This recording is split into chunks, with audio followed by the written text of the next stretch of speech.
The phone buzzed on the kitchen counter, its screen glowing like a beacon in the dim light of our apartment. I froze mid-sip, the bitter coffee scalding my tongue as I read the text. At my ex's house. His dad passed. Don't be jealous. My heart lurched, a sickening jolt that sent the mug crashing to the floor. Shards of ceramic skittered across the tiles, but I barely noticed. The words burned into my retinas, each one a needle pricking at the fragile trust I'd stitched together over years with Lila. Don't be jealous? The phrase felt like a dare, a taunt, as if she knew it would unravel me. I stood there, staring at the phone, the air thick with the scent of spilled coffee and my own rising panic. Lila had been distant for weeks, small things at first. A missed call here, a vague excuse there.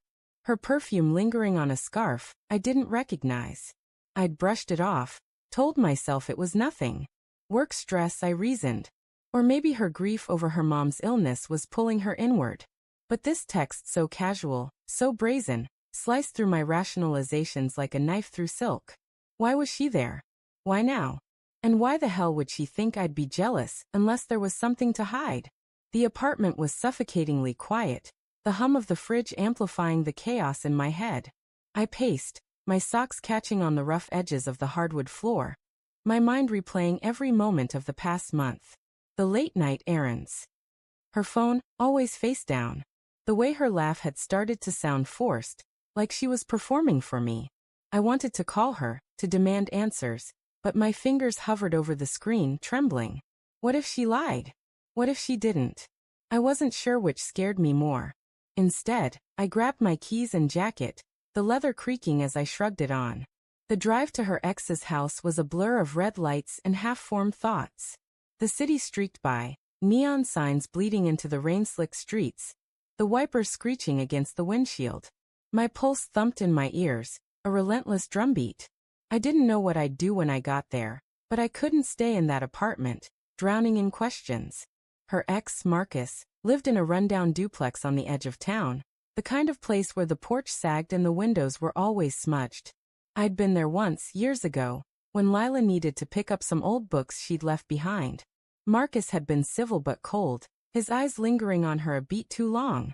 I'd hated him then, not because of anything he said but because of the history they shared, a history I could never touch.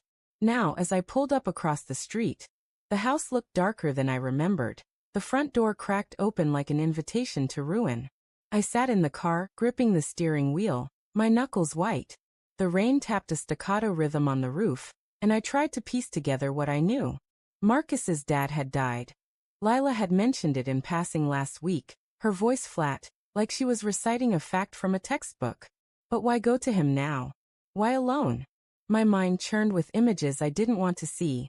Her hand on his arm, their heads bent close, the kind of intimacy that lingers like a ghost between exes. I shook my head, trying to dislodge the thoughts, but they clung like damp leaves. I texted her, "You okay? Need me to come get you?" My thumb hesitated before hitting send, as if the message might detonate everything. No response. The silence was worse than a lie. I stepped out into the rain, the cold biting through my jacket, and crossed the street. The porch creaked under my weight, and I peered through the gap in the door. The living room was dimly lit, cluttered with empty beer cans and a sagging couch. No sign of Lila. No sign of Marcus. Just the faint hum of a TV left on somewhere deeper in the house. Lila. My voice was a croak, barely audible over the rain. No answer. I pushed the door open, the hinges groaning, and stepped inside. The air smelled of stale smoke and something sweeter, like vanilla, her perfume. My stomach twisted. I moved through the living room, my shoes leaving wet prints on the carpet, and followed the sound of voices down a narrow hallway. They were in the kitchen, their silhouettes flickering against the yellow glow of a single bulb. Lila sat at a small table, her hands wrapped around a mug, her shoulders hunched. Marcus leaned against the counter, his arms crossed, his face unreadable. They didn't notice me at first, and for a moment, I was an intruder in their world, watching a scene that didn't belong to me. "I didn't mean for it to happen," Lila was saying, her voice low, cracked with emotion. "I thought I could handle it, being here, but it's too much." Marcus shifted, his jaw tight. "You don't owe him an explanation, Lila. You don't owe him anything." My blood ran cold. I stepped forward, the floorboard creaking under my weight. Lila's head snapped up, her eyes wide, glistening with tears. "Jake," she gasped, her mug clattering against the table. "What are you doing here?" "What am I doing here?" My voice was sharper than I intended, raw with the anger I'd been swallowing for weeks. "You're the one at your ex's house in the middle of the night, telling me not to be jealous. What the hell is going on, Lila?" Her face crumpled, and she pressed a hand to her mouth, stifling a sob. Marcus straightened, his eyes narrowing. "This isn't what you think," he said, but his tone lacked conviction, like he was reciting a script he didn't believe. "Don't," I snapped, pointing at him. "Don't talk to me like I'm the idiot here." I turned to Lila, my chest tight. "Tell me the truth. Right now." She shook her head, tears spilling down her cheeks. "Jake, I wasn't," she faltered, her words dissolving into a choked sob. "I came to check on him, that's all. His dad died and I thought I could help." "Help?" I laughed, a bitter, hollow sound. "You think I'm buying that? You've been pulling away for weeks, Lila. The late nights, the secrets, the way you look at me like I'm a stranger. And now this." I gestured at the kitchen, at Marcus, at the whole damn scene. "What am I supposed to think?" She stood, her chair scraping against the linoleum. "I'm not cheating," she said, her voice trembling but firm. "I swear, Jake. I got caught up." Marcus was hurting, and I felt guilty.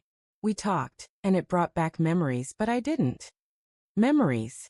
The word hit like a punch. "What kind of memories, Lila?" "The kind where you forget you're supposed to be with me." Her eyes darted to Marcus, then back to me, and in that fleeting glance I saw it. The truth she didn't want to admit. It wasn't just memories. It was something alive, something unresolved. My knees buckled, and I gripped the doorframe to steady myself. The room spun, the edges blurring like a bad dream. "Jake, please," she whispered, stepping toward me. "I love you. I messed up, okay? I shouldn't have come here. I should have told you. But I didn't do anything with him. I swear." I wanted to believe her. God, I wanted to.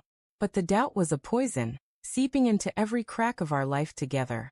I looked at Marcus, his silence louder than any confession. And then I saw it. A necklace on the table, one I'd never seen her wear. A delicate silver chain with a small heart pendant. "Not mine. Not ours.